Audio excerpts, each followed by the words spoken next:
Hey there, it's John. Just here to tell you a little bit about social marketing theory and take you through a case study so you can see how it actually applies to the real world. So first off, what is social marketing theory? Glad you asked. Basically, it's taking marketing theory that you would use in a commercial setting and applying it to create behavior change and positive social change. All right, so in a commercial marketing, what you have is you have customers who have a certain need.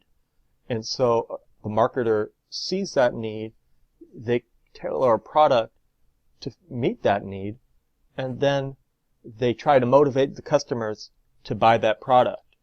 So there's a kind of a two-way cycle going where they're actually looking very deeply at the customers in the marketplace. So the same thing kind of happens with social marketing. In social marketing, though, instead of like a physical product, you actually have a behavior that you're trying to encourage people to do. And so that behavior could be something like accepting a new behavior, such as exercising. It could be trying to get people to reject a new behavior, like trying to keep kids from trying drugs for the first time. It could be to stop an old behavior, as in quitting smoking. And it could also be to modify a behavior such as drinking water instead of soda. And so the important thing, though, is that it's for the good of society. It doesn't necessarily have to be a health thing, though often it is. And it goes beyond just awareness. You're actually trying to influence the action and get people to take action on these things that you want them to do. And so that brings me to my next point. So in order to think like a marketer, you have to anticipate like a marketer would, because in a perfect world, I mean, people would see that product and then they would just automatically adopt, but that doesn't actually happen. If there's going to be some sort of barrier in the way that's stopping this behavior from happening, otherwise it would already be happening. All right, so it's up to the marketer to decide what those barriers are that are keeping their public from adopting this behavior. But it gets more complicated than that, because the public is not just one uniform group. It's actually made up of several smaller target segments. And so a marketer has to go through, they have to figure out, okay, who has similar barriers, and how can I get around these barriers to reach these different groups of people. And then, of course, this isn't happening in a vacuum either. There's also going to be competition from outside sources as well. And so that means that there needs to be a good plan in place. And so that's where the marketing mix comes in. These are 4 tools that marketers use to help them to get around the barriers and motivate people to take on this new behavior. And as a side note, this also has a lot to do with social exchange theory. These two theories are really tied up to each other. So if you remember, social exchange theory is about what motivates people to do one thing versus another thing. So when they perceive the benefits outweigh the costs of doing something, then they're more likely to actually do it. And so a good marketer is trying to tip the scales in favor of their behavior and away from whatever the competition has to offer. All right, so there's 4 things available that they can change that should affect this outcome. And so the first thing is the product itself. What is the behavior that you want people to do? What are the benefits to the behavior? What are the support services that you're going to provide to help people to do that behavior? So for instance, in the case of non-smoking, those helplines, those nicotine patches, nicotine gum, things like that, those are all support services. Next, price. So this isn't talking just about money. It could be money, but it's also about, like, if there's a social stigma, for instance, is there an emotional cost? Is there a physical demand that's placed on you by doing this? What are those barriers that are preventing people from actually doing this? Then place. Where is this actually going to happen? How can we make it accessible? So, for instance, if it was a recycling campaign, well, where do you expect people to recycle? how are they going to be able to do this? Are you going to provide pickup service at their homes? Are they going to have to take it to a recycling center? How's this going to work? All right, and so once you have those three things or an idea of those three things, your product, price, and place, then you're ready for promotion. And promotion is basically how you make those things known to your target audience, and then also how you propose them. So the way that the channels that you use could be a part of your promotion, the way it's actually presented, the wording, the visuals, and so on. That's all a part of the promotion process. All right, so like I said, it goes beyond just awareness and encompasses all of that. So all that said, the important thing to keep in mind with this is that it's a process, it's a system. And there's not necessarily one right way to make this system work, but this is one that's been recommended by the National Social Marketing Center in London. And I thought it did a pretty good job of showing how systematic and how iterative this process can be. So first, get started. You want to identify your issue, understand what resources you have, identify any risks involved in promoting this behavior. Step 2, scope. You want to gather info. This is where you're doing your market research and really trying to understand the lay of the land, the lay of the market, and analyzing who are your target segments. All right, and once you have that information established, then you're ready to actually develop your program. So what are you going to do? What are your 4 Ps going to be for each target segment? What are your objectives that you're trying to meet for each of those segments?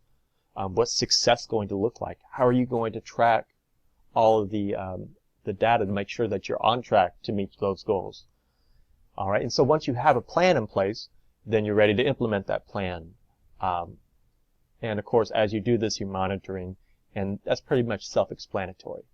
All right, and then along the way, you're also going to be evaluating. That means that you need to be collecting data and then analyzing that data to see, okay, is this actually working?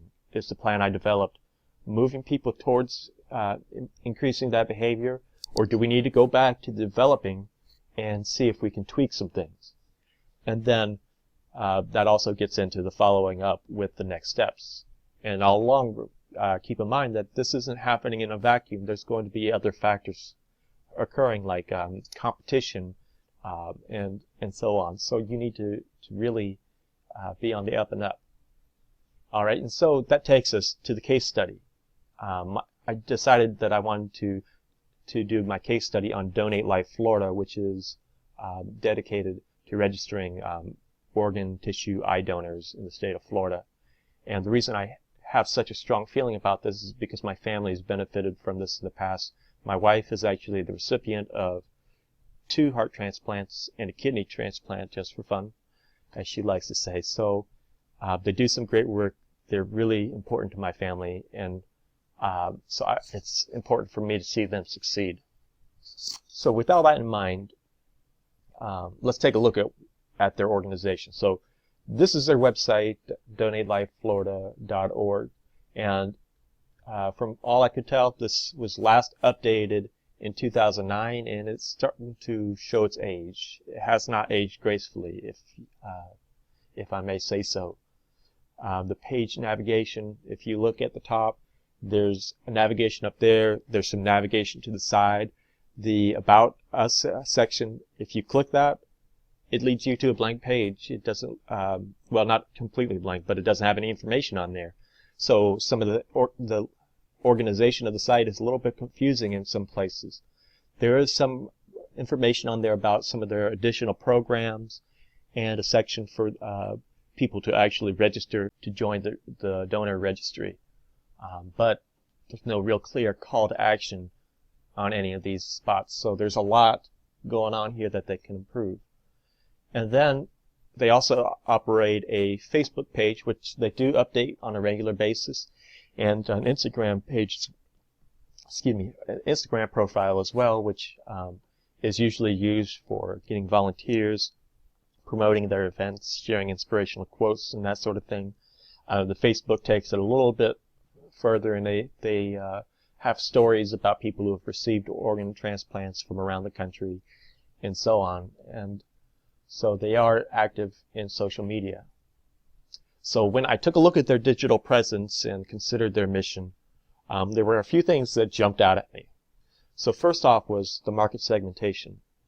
From all that I could tell, it appears that they really haven't identified market segments. And so they're using one strategy and trying to make that strategy fit everybody, when there may be different reasons that one group is afraid to donate their organs versus another. Which also brings us to the barriers or the costs involved in organ donation. All right, so they have some of these barriers identified. They have frequently asked questions about organ donations, and there are some things that they have identified, but there's not a real coherent strategy for minimizing costs, and people have to dig through a long list to find the one that might apply to them. All right, so they might not take the trouble to do that. Is the problem with this. And then that also gets into product positioning. Their product positioning is great, really. They're giving a life-saving gift when they do this. I mean, it's inherent in the name, donate life. But they're not giving clear action steps, and there's some problems with the accessibility. And then, as far as promotion goes, this is where they're doing somewhat of a good job. At least they have an active Facebook page, active Instagram page. They have swag and events that they hold. So there is something there to work with. They just need to strategically leverage these assets for the different market segments that they have. Which brings us to our next slide. Where to next? Glad you asked. So first off, they need to do a better job of understanding what the market segments are. All right, so they have their desired behavior, register organ donors. I mean, who are these people? They're going to have to do some market research. That means focus groups, usability testing on their site, surveys, if there's any public information available about the market segments that's already been done, that's also okay. And when they're deciding these market segments, they got to go beyond just, Hispanics, blacks, women, men. They need to dig deep. What are these factors preventing people from actually donating? And then that goes to the next step, planning your marketing mix. And so once they've established all of those marketing segments, they need to consider their proposition for each. What's the product? How are they going to display this differently? Maybe for one group, they may value giving a life-saving gift. Another group, though, may not be so open to it. Maybe they want to promote themselves as appearing to be a good person, and so they may be more motivated by other things. So they need to consider what's going to motivate people for each segment. All right, and then of course making the behavior accessible. So first off, mobile-friendly site is a must. They can't afford not to be seen by people who only have access to mobile devices. Site navigation needs to be simplified, needs to be easy to find what you want to find. 3, clear calls to action. They need to let people know how they're supposed to act on these propositions. And then 4, their forms. They should be secure because they're taking a lot of personally identifiable information, and they also need to be simplified. Right now, you see the form; it's a big wall of white boxes, and for some people that's pretty intimidating. If they make a mistake, give up already. So it's not worth it to lose it for simple things that are within their control like that. All right, and so that brings us to the future of the field in general. And so where I see this going is kind of following what's going on in commercial marketing right now. So we see big data really transforming marketing with Facebook, with Google and Amazon and all those big players who know so much about you. And so they can they can create market segments that were just impossible in the past. And so they can really super target things directly to you. And so I don't think this is going on as much in social marketing. And I think that that's what we're going to see start to happen in the next few years, is that that these algorithms and AI is going to influence how we decide market segments. And then also the user interfaces that are coming online now, like VR, AR, touch, and so on. I think that's also going to affect how we promote and how we guarantee accessibility for different groups of people. All right, so with all that said, really we all need to be rooting for this, because when social marketing is successful, well, we all benefit from that, and so, why not? All right, and so that brings us to lecture discussion question. What potential barriers might prevent people from registering as organ donors, and how could you offset the perceived costs? And then reading discussion post.